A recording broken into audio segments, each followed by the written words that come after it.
Now, 1975, Michael Schrapp touched on this, and he and I have discussed this case in quite a bit of detail. Lumberton, North Carolina. This is one of those flaps or waves that occurred where for a period of a few days we had sightings in a concentrated geographic area of triangular UFOs. These were all sketched by police officers that were the primary witnesses in these cases. Lawmen cite UFO in state, UFO sightings on increase, sighting of V-shaped UFO reported by regional lawmen. One interesting side note to this, and it's really interesting getting out, doing the conferences and the lecturing, is the fact that this gentleman and I met in February of this past year at the International UFO Congress. If you don't recognize his face, if you follow UFOs on the internet, this is Mr. Lee Spiegel, who writes for the Huffington Post. Lee was one of the lead investigators. In fact, he and I spoke at the conference here, and he wrote up an article after our conversation on my research. But Lee was actually sent down to Lumberton, North Carolina by Dr. J. Allen Hynek, who was, of course, had been the scientific consultant for Air Force Project Blue Book. And Lee got a call from Dr. Hynek and said, I need an investigator to go down and look at these UFO reports that are going on in Lumberton. And Lee, as he described it, for anyone that's talked to Lee, he's got a great sense of humor. He goes, I was all excited. Trying to do his New York accent. He's like, I got Dr. J. Allen Hynek calling me to go down and look at these UFO reports. I'm like, great, I'm going to see a flying saucer. And he said, Dr. Hynek said, no, they're not seeing flying saucers, they're seeing flying triangles. And Lee said, he goes, I was disappointed. He goes, I always wanted to see a flying saucer. They're seeing flying triangles. What's going on here? And so, interestingly enough, though, this is one of those rare situations where he went down as an investigator, but while he was on location, looking at a site where they had had a previous UFO sighting by law enforcement, he was standing with 4 to 5 other law enforcement officers as they saw a triangular UFO come across the field, move directly over their squad car, and then if that isn't intimidating enough, shine a spotlight down on the ground and around them. So this is one of those rare situations where, watch out what you wish for, you might get it. But Lee described it in detail. I just did an interview with him, and I was unaware of that. In the official writing, you don't hear or see about his sighting, but he's talked about it since then, and he and I have had multiple conversations, but he described it in detail. So obviously Lee was very interested in my research when it came to triangular UFOs, but it's very rare that you have a UFO investigator that now becomes a participant or an eyewitness, so very interesting. I mentioned Bob Pratt earlier. He actually investigated this, whereas Lumberton was over a period of about a week where they had sightings. On one particular evening, November 18th, 1980, there was a wave of sightings through north central Missouri and northeastern Kansas. And reports stretched across both states in these areas here. And I used to cover this area extensively, so I'm very familiar with the terrain. And they described at least 1 or 2 large triangular UFOs. These were reported by police officers, again, by multiple citizens all across the state. And it was over a 4 to 5 hour period. Well-documented reports. Bob Pratt, who at the time wrote for the National Enquirer, which I have his article right here, 100-spot gigantic UFOs that cruises over 2 states. And I know what you're thinking, Dave, you're talking about Reuters and Associated Press, now you're talking about the National Enquirer. Where's your metric for, good quality information? Anybody that knew Bob Pratt, even though he worked for the National Enquirer, he wrote good, solid stories. For those that don't believe me, here's some actual mainstream newspapers that documented it from the time from my files. The Joplin Globe newspaper from November 20th, 1980, and the Herald Whig from Quincy, Illinois, describing essentially the same thing. It says the public may see them, but the United States Air Force FAA just shrugged.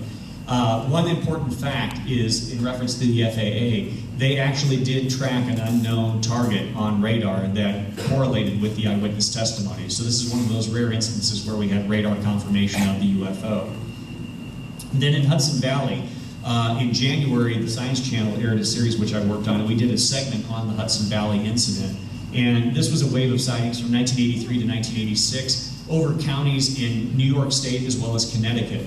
And this was literally seen, these triangular UFOs, and in some cases boomerang or chevron-shaped UFOs, were being reported by hundreds of individuals. Quite literally, if you can imagine, like Interstate 25, they had hundreds of people pulling over on a number of evenings and watching these UFOs literally drift over the interstate, in particular the Taconic Parkway in upstate New York. It was an area where they had multiple sightings. But this was well documented and researched by Dr. J. Allen Hynek and Bob Pratt, who I mentioned earlier, that helped co-author the book Night Siege. Then, of course, that brings us back to the Belgian Wave, 1989-91, as we move forward in our timeline. And again, this is Mr. Patrick Farron, who is the head of SOBEPS, and who I've been sharing case material with since my book was published. And then, of course, the Phoenix Lights. For those that may recall, this was the front page of the newspapers at the time, and describing this large V-shaped object that moved all the way across the state of Arizona, and many reports to that effect.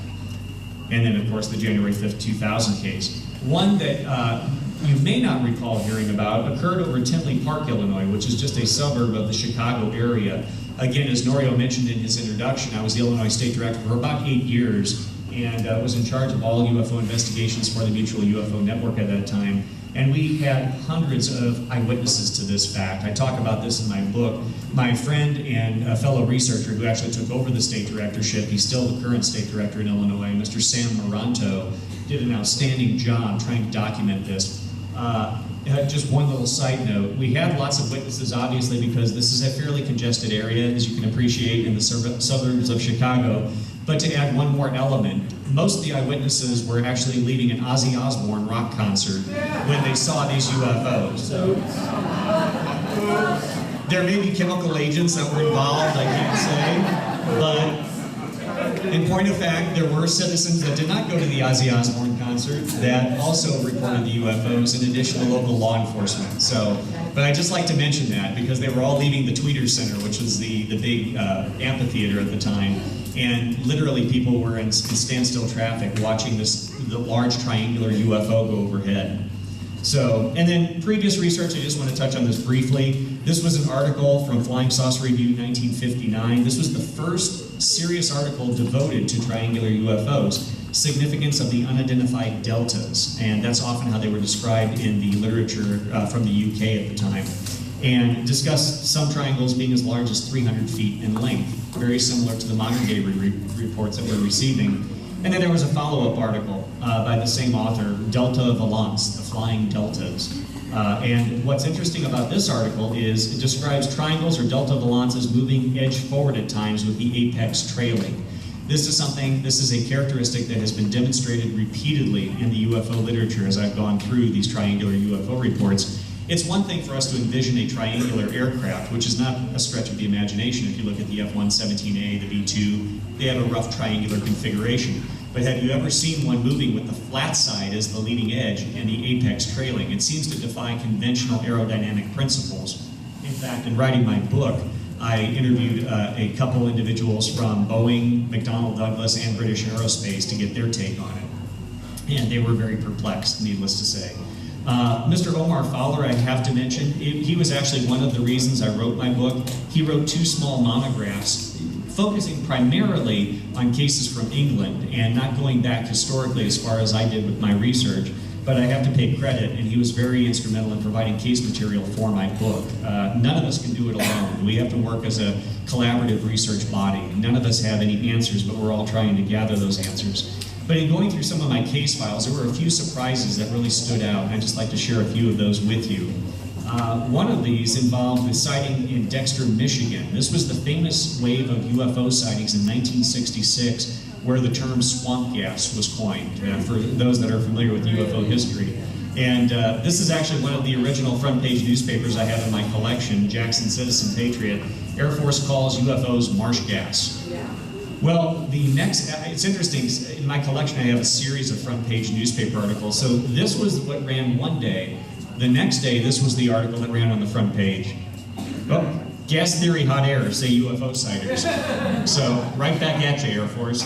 And that's Dr. J. Allen Hynek, who was actually misquoted when he said that. In his defense, he was coined as saying that these UFO sightings could be marsh gas, but what they didn't put into the article was the fact that he qualified it by stating, but I haven't had the chance to interview any witnesses yet. They literally bombarded him as he got off his airplane in Michigan, and he hadn't even begun his investigation, and they're pressing him for answers. So in his defense, I mean, he really didn't have a chance. He said it could be marsh gas.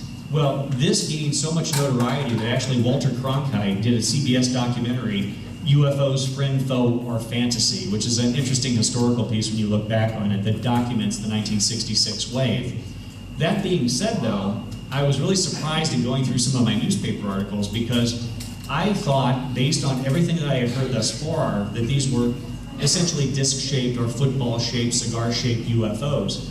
Well, going through some of my newspaper archives, I came across this article, and it's from Ann Arbor, Michigan, and it goes on to state in the article, sightings were reported 3 times within a week in the Ann Arbor area and the nearby town of Dexter, which was kind of the epicenter for these UFO sightings. But it went on to state, many made by police officers describing the objects as triangular in shape.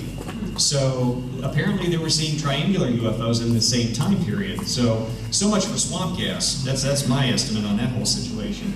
But another famous incident in 1966, for those that are familiar with the history, 66 was one of those years where we had a massive increase in sightings nationwide. The Wanakee, New Jersey River Reservoir. This was a famous photo purporting to be a flying saucer beaming a light down in the Wanakee River Reservoir.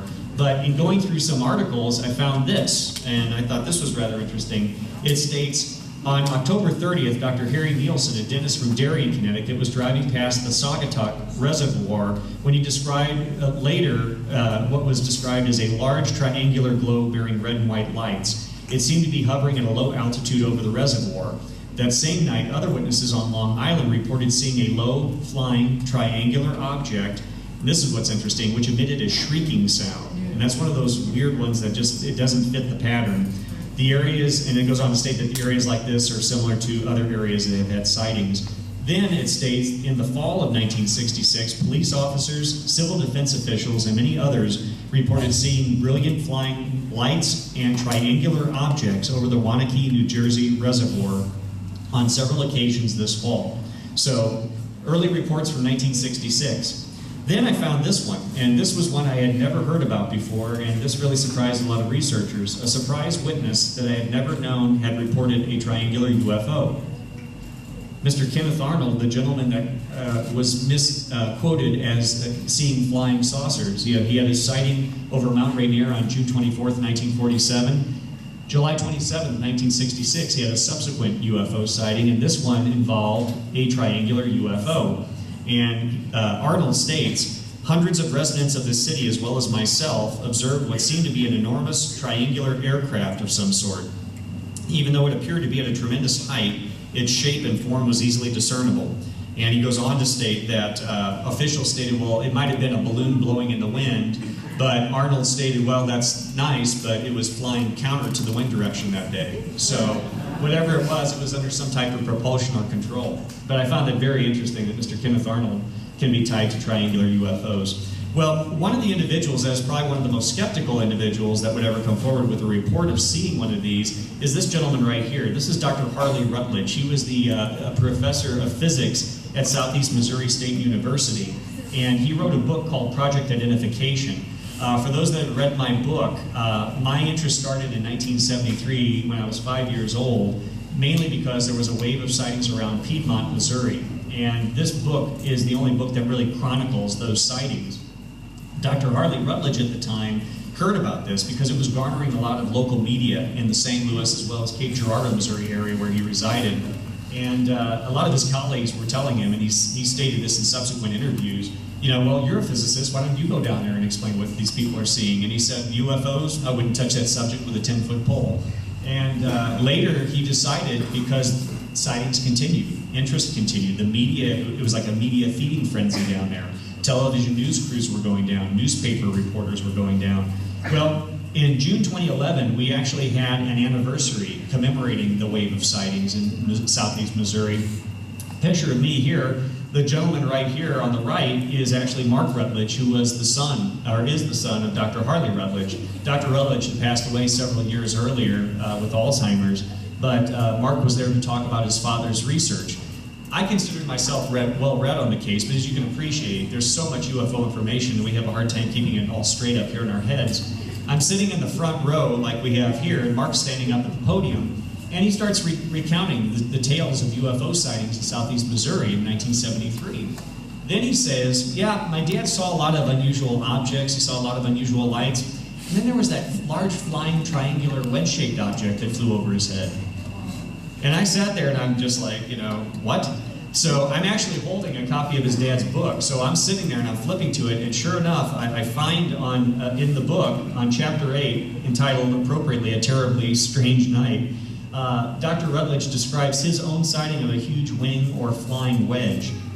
Just real quick, I just want to mention, they were actually on a municipal landing strip that had closed down for the night, and they had their telescopes and photographic equipment set up trying to capture these UFOs. They had started breaking down the equipment, and he states that instinctively he felt like he just needed to look up. And he looked up, and directly above his head was this large triangular UFO. And he states in his book, the object may have been a flying wing, but one of extraordinary size and one that flew without sound. During public lectures I have given about UFOs, a few scientists have suggested that the craft may have been very low. And he goes on to state, well, you think you would have at least heard air rushing over it. But he goes on to state that this sighting of the flying wing was classified as an example of a Class A, in parentheses, incredible sighting. This is coming from a conservative scientist, mind you. And he asks why? Because there was a low, heavy overcast, which places an upper limit on the altitude of the object, because there was a reasonable estimate of the angular width of the light configuration, because there was no sound, and because there were 3 witnesses for verification. And he goes on to state in his book, this must be called an incredible sighting. No other classification is reasonable. In this case, the observer need not have a PhD in physics to know that a very strange craft had passed overhead. And for those that are familiar with Dr. Rutledge, and I've talked to Mark on a number of occasions, his father was extremely conservative, so that's a very telling statement coming from a man of his background. Well, in many of the collections that I've been able to gather from aging researchers and older UFO groups, this was some photos from the UFO study group of Greater St. Louis. And I know I have some old friends from the St. Louis area that actually attended some of those meetings back in the early 90s, mid-90s. And these are some of the photos. They used to have picnics, they used to have radio shows, they used to have meetings at homes and at different auditoriums. And they had a number of case files from the mid to late 60s. And this group was actually a precursor to the Mutual UFO Network, which is now the largest civilian UFO investigative group in the country. Going through their files, I was amazed to find a lot of just generic material, but I found a number of case reports. This one I stumbled across, triangular UFO sighting from December 19th, 1967, and it was sighted right outside Scott Air Force Base, and this is a sketch of the triangular UFO. This UFO, which was documented in 1968, was literally filed away for decades. Then later in 2000, we have a sighting of the same object in the same location. What are the odds of that? And there's no way, nowadays people can come forward after they've heard about that case and say, yeah, I saw one back in 1950. But in this case, we had it documented in 68 and filed away. So we have it well established that this report was filed long before the famous 2000 case occurred.